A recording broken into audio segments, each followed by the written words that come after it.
We talk about the disciples fairly regularly at church, often remarking how they don't understand what's going on and what Jesus is trying to say to them. Sometimes we even mention their successes, which mostly happened after Jesus died. The church did get started after all. But one thing I find interesting about the disciples is that their traits and actions have not, for the most part, been incorporated into everyday sayings. Take Peter, for example. He gets two known personas from the Gospels. He gets nicknamed the Rock for his tendencies as a leader and perhaps also for saying things that are dense as a rock. And Peter is also widely known for his denials of Jesus. And yet people don't go around saying, "You're such a denying Peter." And if someone calls you a rock, well, there's all sorts of possibilities of what they're trying to say to you. But I've never actually heard someone say, "You're such a rock like Peter." That's pretty much true for all the disciples. And there are only two exceptions that I know of. I have heard people be called Judas, usually in mock betrayal, and much less often with a real sense of betrayal. Thankfully, for obvious reasons, I think most of us are hesitant to really call someone a Judas. But the other exception is found in this morning's gospel. Doubting Thomas has made it into our vocabulary. Being called a doubting Thomas is seldom a good thing. The suggestion usually is that you are stuck in doubt that is misplaced, wrong, or even hurtful. Thomas was wrong to doubt, says the conventional wisdom. And Jesus seems to be calling him out, saying that those who don't have to see to believe are blessed. This leads many people to get the idea that doubt is something to be avoided. We are not supposed to question things, and that when we question issues of faith, it must mean that our faith is weak. In fact, it's often suggested that the opposite of faith is doubt. Ironically, the Greek word doubt is not found in this passage anywhere. Yes, our NRSV Bible translates Jesus' words to Thomas as "do not doubt, but believe." But that's not really what the text says. It's more like, "and do not be unbelieving, but believing." Now, you might say that unbelieving and doubt are about the same thing, but I want to challenge that notion. Doubt is questioning something. Doubt is honest searching for answers. Doubt is challenging one's beliefs in order to understand.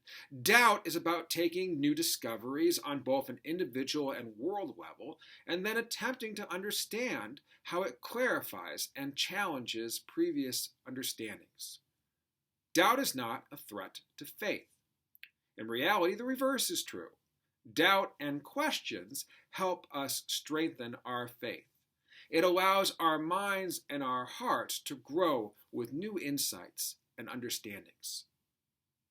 Unbelieving is different. Unbelieving suggests that Thomas is going through something other than doubting or questioning, and it's important that we understand what it is. In one way, Thomas is just like the other disciples. They are all hiding away behind locked doors out of fear of the authorities, not the Jews. I say it here again, everyone in this particular story is Jewish. None of them really believed Mary Magdalene when she told them that she's seen the Lord. It's only after they see Jesus that they believe. Now, Thomas wasn't with them, so the disciples go and tell Thomas, "We've seen the Lord." And just like the others, Thomas doesn't believe the words. He then even makes an outrageous request. "Unless I see the mark of nails in his hands and put my finger in the mark of the nails and my hand in his side, I will not believe." Now, Thomas is asking for some serious proof. The question is why? What's going on here? Why this extreme reaction? I think the answer can be found in what we know about Thomas in John's Gospel. Earlier, when Jesus decides to go to Bethany to raise Lazarus, Thomas says to his fellow disciples, "Let us also go, that we may die with him." It's another extreme reaction, but it's an understandable one. There was grave danger to Jesus in Bethany. People were already trying to kill him. Thomas knew that there was a good chance that none of them would survive such a trip. And Thomas is professing a willingness to follow Jesus into very real danger. This is not someone who lacks faith. But what's happened since then? In the garden, Thomas's nerves got the best of him. He, like the other disciples, were not strong enough to remain with Jesus. And when he was arrested, Thomas fled.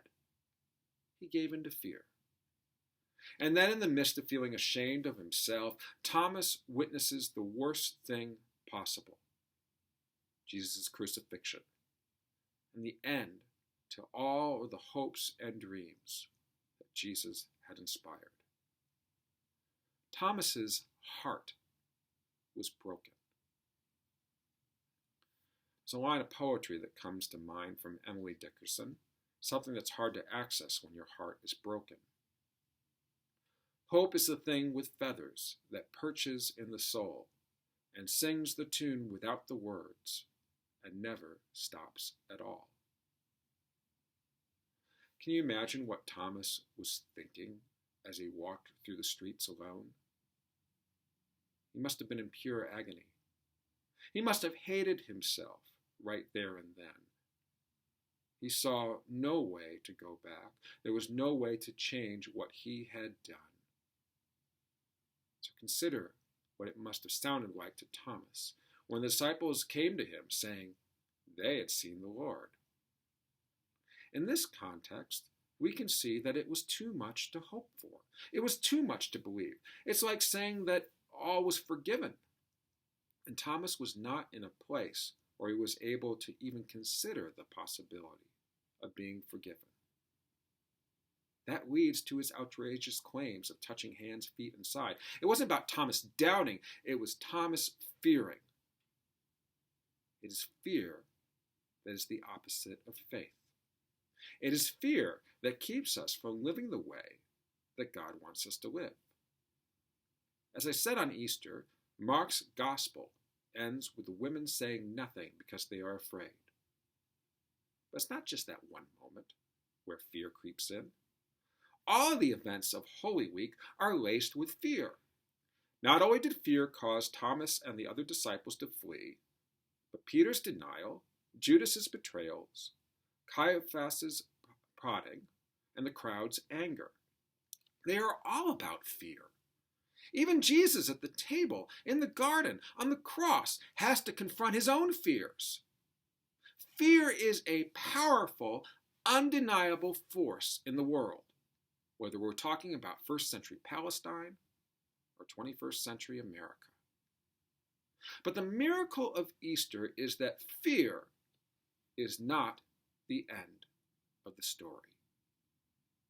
Jesus lives because he refused to give in to his fear and brings us new life in faith, hope, and love. And this is what Jesus offers to Thomas with the words, "And do not be unbelieving, but believing."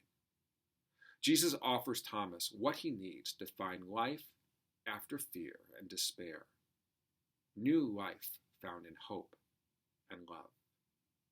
And it's Thomas, in choosing faith instead of fear, who then makes the boldest statement found in John's Gospel: "My Lord and my God."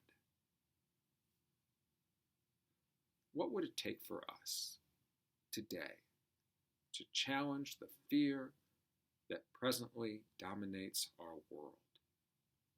What outrageous proof would we require to make us believe that we could bring everyone through this challenging time and emerge a few months from now, after social distancing to keep everyone safer, into a world that is now willing to reorient its priorities, acknowledge our wrongs, and heal our pains with economic justice for everyone?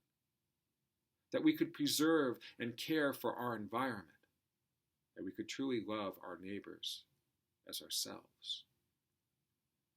Our fears tell us that these things are just not possible. The gospel counters this by suggesting that God offers what we need to overcome fear. Thomas received exactly what he needs to move past his fears, and Jesus promises we have what we need as well.